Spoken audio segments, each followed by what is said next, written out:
Hi, Ethan's Library here, and today we're going to talk about how to evaluate a website.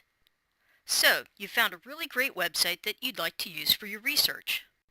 But before you spend too much time culling information from it and creating a citation to put in your bibliography, you should take a few moments to really check it out. After all, you don't want your professor docking your grade because the website you chose isn't credible. So here are Eden's Library's 5 tips for evaluating a website. Number 1. Avoid sites with a lot of pop-up ads. When you first land on a site, wait a few seconds. Are you attacked by pop-up ads? As you navigate to each new page, are you constantly having to close out a new pop-up ad? This could be an indication that the site's main purpose is not so much to provide high-quality information, but to get into your wallet, which brings us to tip number 2. Avoid sites that ask for personal information. Chances are you're just looking for information for your paper or project. You're probably not interested in purchasing anything.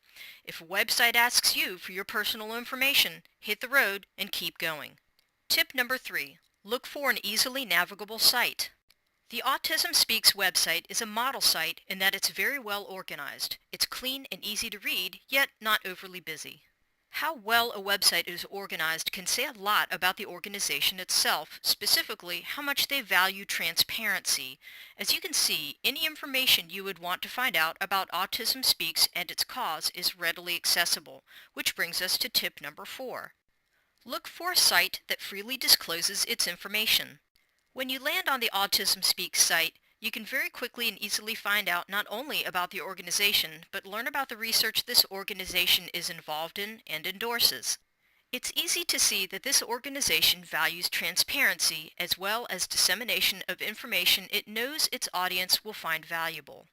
And it's important to be able to find out about the website and what individuals or organization is responsible for its content. Why? Because it can make you aware of possible bias within the website, which may affect your decision to use information from that site.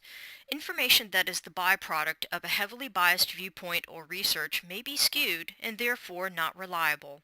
So, if finding information about a website's responsible parties feels like opening one door after another or like guessing what's behind a curtain, it's time to start looking for another website.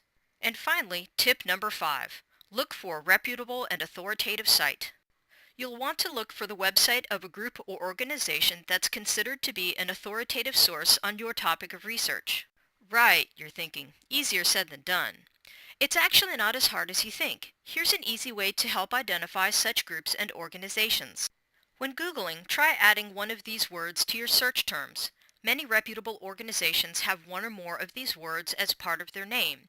For example, the Bill and Melinda Gates Foundation, the National Federation of the Blind, the South Carolina Coalition Against Domestic Violence, and the National Society for Leadership and Success, to name a few. Doing this will increase your chances of landing on a reputable website.